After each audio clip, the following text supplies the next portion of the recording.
إن الذين قالوا ربنا الله ثم استقاموا تتنزل عليهم الملائكة ألا تخافوا ولا تحزنوا وأبشروا بالجنة التي كنتم توعدون آمنت بالله صدق الله مولانا العظيم وبلغنا رسوله النبي الكريم الأمين قال الله تبارك وتعالى في شأن حبيبه مخبرا وآمنا إن الله وملائكته يصلون على النبي يا أيها الذين آمنوا صلوا عليه وسلموا تسليما اللهم صل على محمد وعلى آل محمد كما صليت على إبراهيم وعلى آل إبراهيم إنك حميد مجيد اللهم بارك على محمد وعلى آل محمد كما باركت على إبراهيم وعلى آل إبراهيم إنك حميد مجيد اللهم صل وسلم وبارك على سيدنا ومولانا محمد النبي الأمي الحبيب العالي القدر العظيم الجاه وعلى آله وصحبه وبارك وسلم رب اشرح لي صدري ويسر لي أمري واحلل عقدة من لساني يفقهوا قولي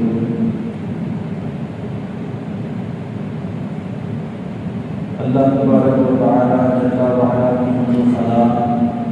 اور حضور نبی اکرم شفیع معظم صلی اللہ علیہ وسلم کی بارگاہ میں ہدیہ درود سلام پیش کرنے کے بعد میرے نام کی بارگاہ میں احترام بزرگوں دوستوں بھائیوں السلام علیکم ورحمۃ اللہ وبرکاتہ۔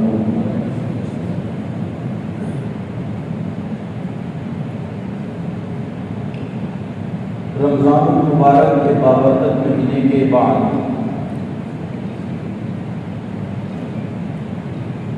ہماری زندگی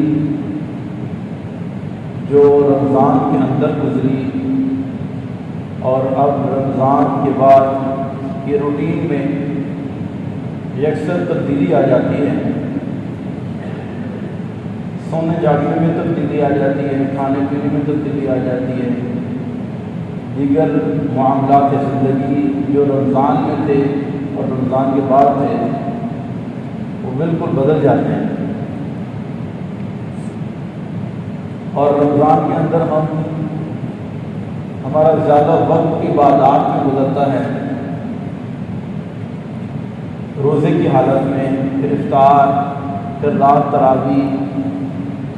پھر بہت سارے لوگ رمضان میں اپنی زکاتیں ادا کرتے ہیں، صدقات و خیرات کرتے ہیں، پھر کئی خوش نصیب ایسے ہوتے ہیں جو مسجد میں اعتکاف بیٹھ جاتے ہیں، 5 وقت کی نماز کے ساتھ ساتھ تہجد کا اہتمام کیا جاتا ہے، لوگ اشراق چاش پڑھتے ہیں، اوابین پڑھتے ہیں، نوافل پڑھتے ہیں،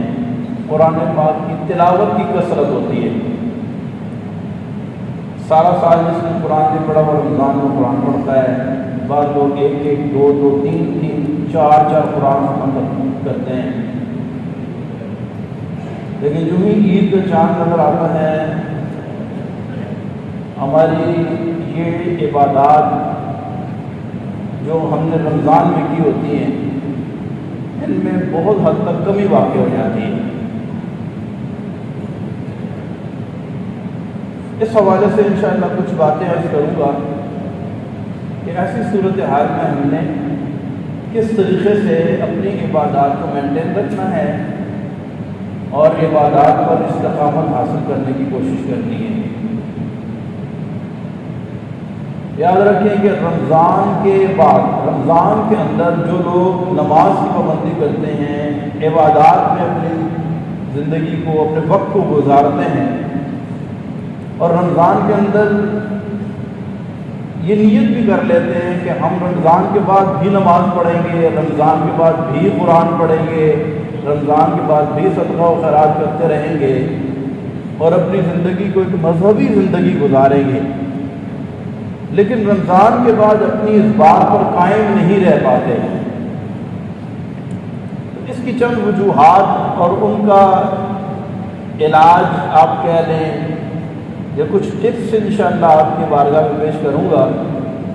اگر ہم صدقے دل سے ان باتوں پر عمل کر لیں تو کافی حد تک ہمیں مدد مل سکتی ہے. ایک بات تو ذہن میں رکھیں کہ رمضان کے اندر شیطان قید ہو جاتا ہے. یہ ہم سب جانتے ہیں. شیاطین کو زنجیروں میں جکڑ دیا جاتا ہے، دوزخ کے دروازے بند ہو جاتے ہیں، جنت کے دروازے کھل جاتے ہیں،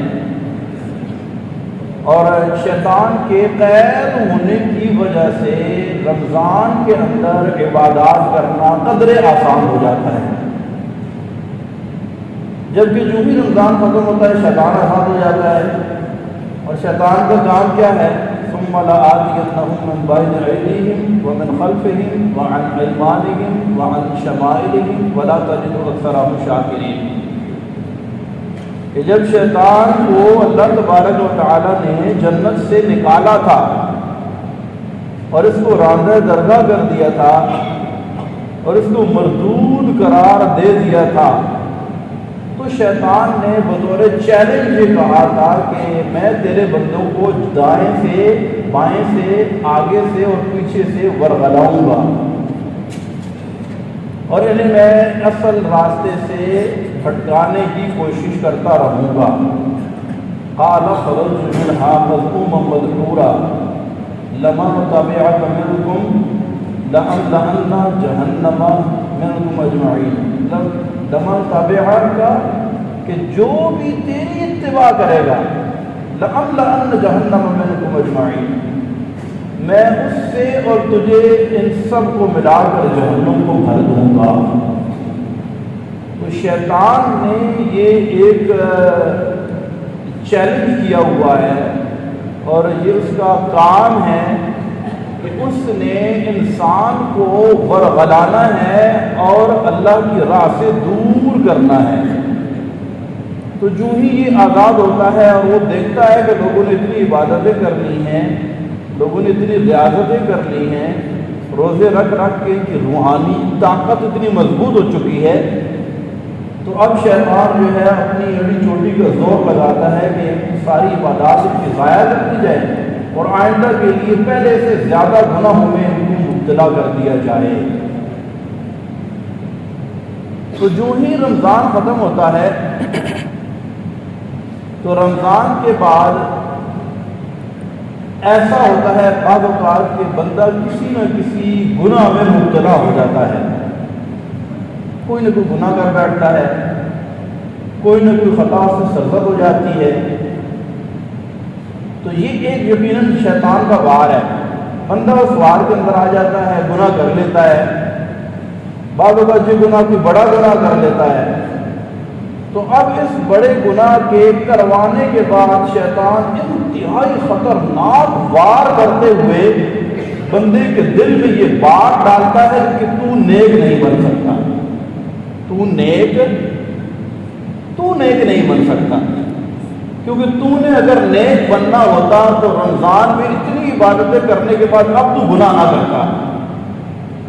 اب جب کہ تو نے اتنا بڑا کوئی گناہ کر لیا ہے تو اس کا مطلب یہ ہے کہ وہ ساری نیتیں، وہ سارے ارادے جو رمضان میں تو نے کیے تھے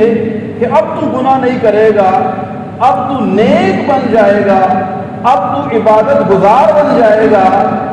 تو اب تو اس ارادے پر ثابت قدم نہیں رہ سکا. اس کا مطلب یہ ہے کہ تو کبھی بھی نیک نہیں بن سکتا. تو یہ شیطان کا انتہائی خطرناک ترین وار ہوتا ہے. اور پھر بندہ سوچتا ہے واقعی میں تو بہت گندا آدمی ہوں، میں تو نیک بن ہی نہیں سکتا. تو جب نیک بن ہی نہیں سکتا تو جب میں نے ایک گناہ کر لیا ہے تو چلو پھر دوسرا بھی، تیسرا بھی. اب پھر وہ بندے کو دوبارہ گناہوں والی زندگی کے اندر دھکیل دیتا ہے. اب بندہ پھر نمازیں چھوڑنے لگ جاتا ہے، پھر نیک اعمال کو ترک کر دیتا ہے اور انتظار کرنے لگتا ہے کہ اب اگلا رمضان آئے گا تو میں پھر نمازیں شروع کروں گا، اگلا رمضان آئے گا تو میں پھر نیک اعمال کروں گا. تو اسی طرح سارا کا سارا سال اس کی روٹین وہی پچھلے والی ہو جاتی ہے یا اس سے بھی بدتر ہو جاتی ہے. پھر رمضان آتا ہے اور پھر وہ اگر توفیق اس کو ملی تو پھر وہ عبادت کر لیتا ہے. پھر رمضان ختم ہوتا ہے تو پھر اسی طرح شیطان اس کو ورغلا دیتا ہے. یہ ایک بہت بڑی اور خطرناک ترین وجہ اور شیطان کا ایک بہت ہی کاری ضرب اور وار ہوتا ہے کہ جو بندے کے اوپر لگا کر بندے کو نیکی کے راستے سے دور کر دیتا ہے اور بندے کو پتہ بھی نہیں چلتا۔ یاد رکھیں کہ شیطان جو ہے یہ معلم الملائکہ رہا ہے، یہ فرشتوں کا بھی استاد رہا ہے، اور بعض روایات میں آتا ہے کہ یہ جھولے کے اوپر بیٹھ کر ایسے جھولا جھولتا تھا اور ایک دفعہ جھولا ایسے جاتا تھا تو 70,000 فرشتوں کو سبق پڑھا دیا کرتا تھا، اور اس کے 70,000 نورانی وار ہیں۔ نورانی وار سے مراد یہ ہے کہ بظاہر ایسے لگتا ہے کہ یہ ہمیں کسی نیکی کے کام کی طرف بلا رہا ہے، لیکن حقیقت میں وہ نیکی کا کام نہیں ہوتا، بلکہ کیا ہوتا ہے، وہ گناہ کا کام ہوتا ہے،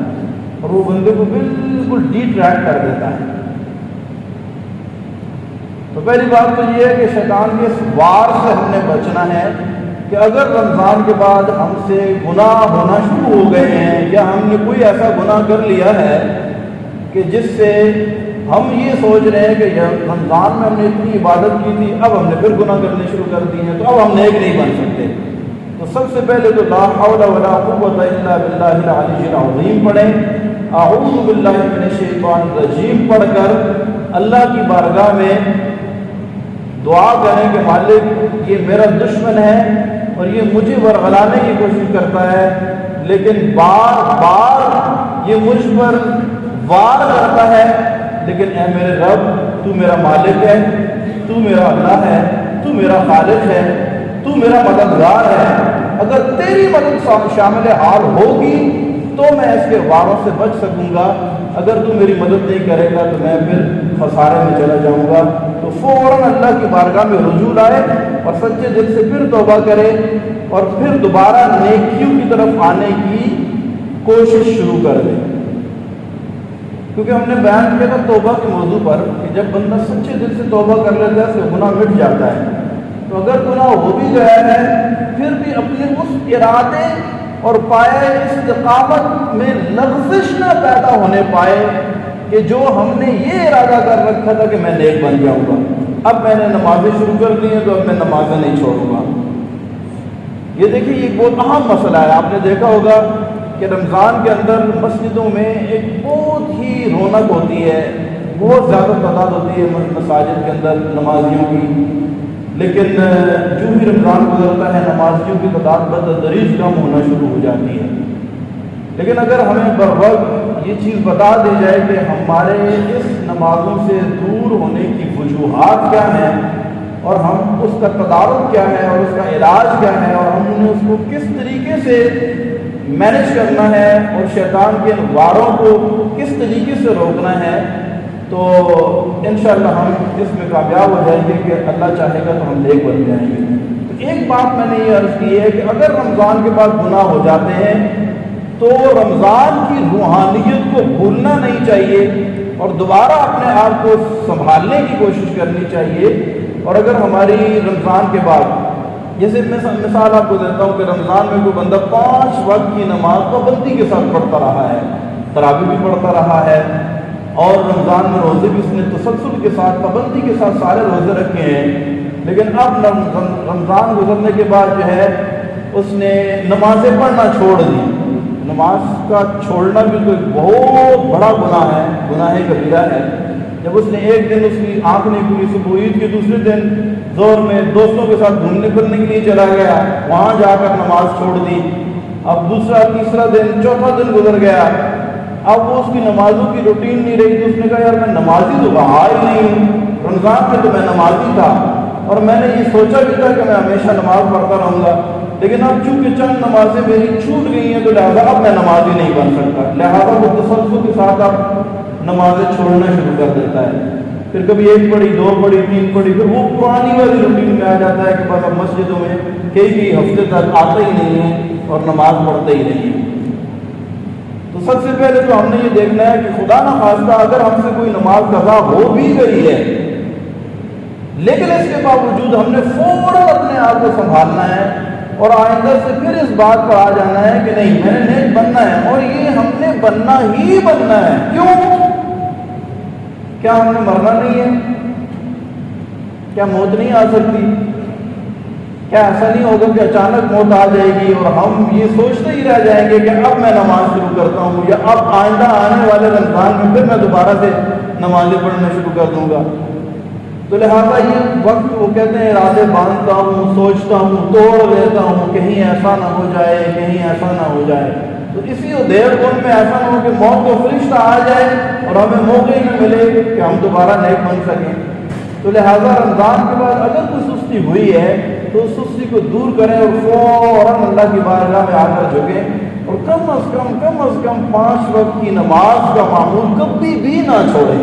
کبھی نہ چھوڑیں۔ آئندہ سے پھر ارادہ کر لیں کہ اب میں اپنی نماز قضا نہیں کروں گا، تو پھر انشاءاللہ اللہ تبارک و تعالیٰ کی مدد بھی شامل حال ہوگی، تو ہم دوبارہ نیکیوں کی طرف آ جائیں گے۔ یہاں پر چند ٹپس آپ کو بتاتا ہوں کہ اگر ہم وہ اختیار کریں تو اللہ کی مدد شامل حال ہوگی انشاءاللہ۔ ہم اس مصیبت سے یعنی دوبارہ گناہوں والی زندگی میں جانے والی مصیبت سے انشاءاللہ بچ جائیں گے۔ اس میں سب سے بڑی بات تو یہ ہے کہ شکر، ہمیں اللہ تبارک و تعالیٰ کا شکر ادا کرنا چاہیے۔ رمضان میں جو عبادات کی ہیں اس پر شکر ادا کریں، کیونکہ اللہ تبارک و تعالیٰ نے ارشاد فرمایا لئن شکرتم لأزیدنکم ولئن کفرتم ان عذابی لشدید، کہ اگر تم ہمارا شکر ادا کرو گے تو ہم تمہیں اور نعمتیں دیں گے، اور اگر تم ناشکری کرو گے تو اللہ کا عذاب بڑا شدید ہے۔ اسی لیے نبی پاک صلی اللہ علیہ وسلم یہ دعا کیا کرتے تھے اللہم اعنی علی ذکرک و شکرک و حسن عبادتک، اے اللہ مجھے اپنا ذکر کرنے، شکر کرنے اور اخلاص کے ساتھ اچھی عبادت کرنے میں مدد عطا فرما۔ تو شکر کا جو ہے یہ ہم نے شکر ادا کرنا ہے، جو عبادات ہم نے کی اس پر ہم نے کیا کرنا ہے؟ شکر ادا کرنا ہے۔ اس پر بھی ہمارا بیان کسی حد تک ہو چکا تھا کہ ہم نے ہمیشہ اللہ تبارک و تعالیٰ کی بارگاہ میں جب بھی کوئی نیکی کرنی ہے اس کا شکر ادا کرنا ہے کہ مولا تو نے مجھے نیکی کی توفیق عطا فرمائی، اگر تو نہ چاہتا، اگر تو میری مدد نہ کرتا تو میں نیکی نہ کر سکتا۔ اللہ تبارک و تعالیٰ کا شکر ادا کریں۔ دوسری اہم بات یہ ہے کہ محاسبہ نفس، محاسبہ کریں۔ اس کو احتساب بھی کہہ دیتے ہیں، ہمارے یہاں اردو میں یہ لفظ استعمال ہوتا ہے احتساب کرنا، لیکن احتساب جو ہے یہ دوسرے معنوں میں استعمال ہوتا ہے۔ اصل لفظ ہے محاسبہ کرنا۔ محاسبہ کا مطلب ہوتا ہے سیلف اکاؤنٹیبلٹی، اپنا حساب خود کر لینا، اپنے من میں ڈوب کر پا جا سراغ زندگی، تو اگر میرا نہیں بنتا نہ بن، اپنا تو بن، اپنے اندر جھانک کر دیکھے،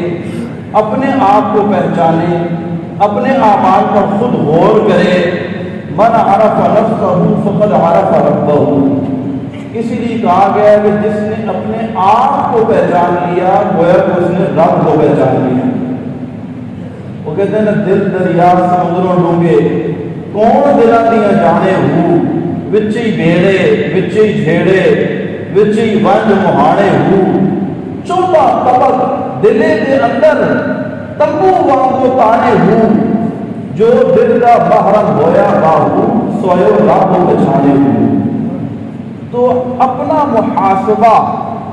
سیلف اکاؤنٹیبلٹی، اس کو اپنے اوپر لازم کر لیں۔ ہر روز سونے سے پہلے اس بات پر غور کرے کہ آج کے دن میں نے کیا کیا ہے، آج کے دن میں نے کون سا اچھا کام کیا ہے، آج کے دن کون سے مجھ سے برائی سرزد ہوئی ہے، آج کے دن میں نے کیا کرنا تھا اور نہیں کیا، اور کیا نہیں کرنا تھا اور کر لیا۔ اس کو اپنا معمول بنا لیں۔ یاد رکھیں کہ یہ ایک ایسی بات ہے کہ جس بات کی وجہ سے ہم بہت زیادہ اپنے آپ کو نیک بنا سکتے ہیں اور اپنے عیوب کو دور کر سکتے ہیں۔ ہمارا حال یہ ہے کہ ہم دوسرے کے عیب کو تو دیکھتے ہیں کہ کہ فلاں بندہ یہ کر رہا ہے، فلاں بندہ یہ کر رہا ہے، فلاں کے اندر یہ عیب ہے، فلاں کے اندر یہ عیب ہے، فلاں کے اندر یہ عیب ہے، لیکن ہم اپنے عیب کو نہیں دیکھتے، میں کیا کر رہا ہوں۔ حضرت سیدنا عمر فاروق اعظم رضی اللہ تعالی عنہ، آپ امیر المومنین تھے، سارا دن امور سلطنت میں گزارتے، رات کو جب سوتے تو ایک دم بھٹک کر اٹھ جاتے، آپ کی زوجہ محترمہ آپ کے کندھے پر ہاتھ رکھتی اور کہتی بندہ نواز آپ سارا دن بھی جاگتے رہتے ہیں، رات کو بھی آپ سوتے نہیں ہیں، تھوڑی دیر آرام کر لیا کریں۔ تو آپ کہتے کہ میں دن کو سوتا ہوں تو قوم خراب ہوتی ہے، رات کو سوتا ہوں تو آخرت خراب ہوتی ہے، عمر سوئے تو کس وقت سوئے۔ اور پھر اس کے باوجود حال یہ ہوتا کہ رات کو سونے سے پہلے درہ اپنے پاؤں پر مارتے اور اپنے آپ کو مخاطب کر کے کہتے ہیں عمر بتا آج دن تو نے کیا کچھ کیا ہے، مجھے جواب دے۔ اپنے آپ کو کہتے، اپنے ضمیر کی عدالت میں اپنے آپ کو کھڑا کرتے، اسے کہتے ہیں نفس لوامہ، ضمیر، اپنا ضمیر کہتے ہیں اپنا ضمیر نہیں مانتا، کہتے ہیں نا ہم لفظ استعمال کرتے ہیں یار تیرا ضمیر مردہ ہو گیا ہے۔ یہ ضمیر کیا چیز ہے؟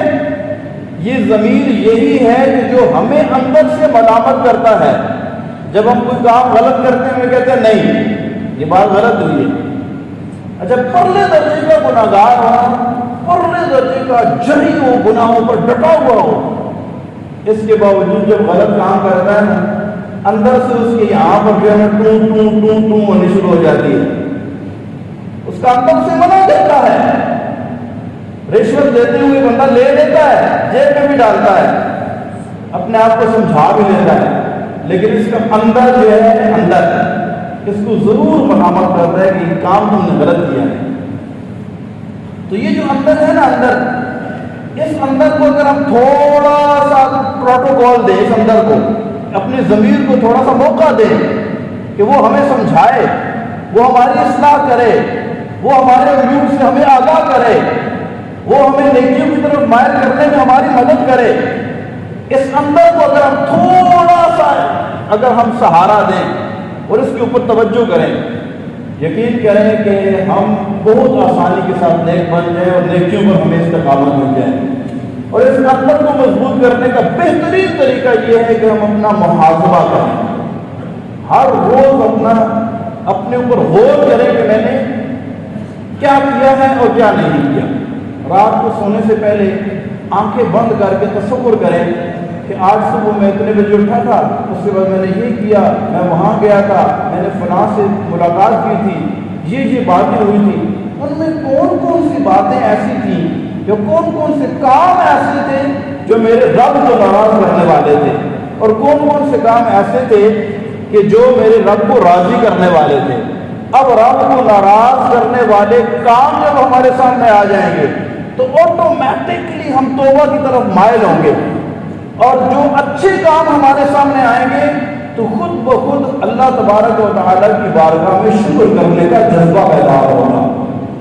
لیکن ہم نے سوچا ہی نہیں ہے کہ ہم نے کیا کیا اور کیا نہیں کیا، اور اپنے اوپر کبھی غور ہی ہم نے نہیں کیا، تو پھر بہت مشکل ہے کہ ہم نیک بن جائیں۔ تو یہ دوسرا ایک پوائنٹ تھا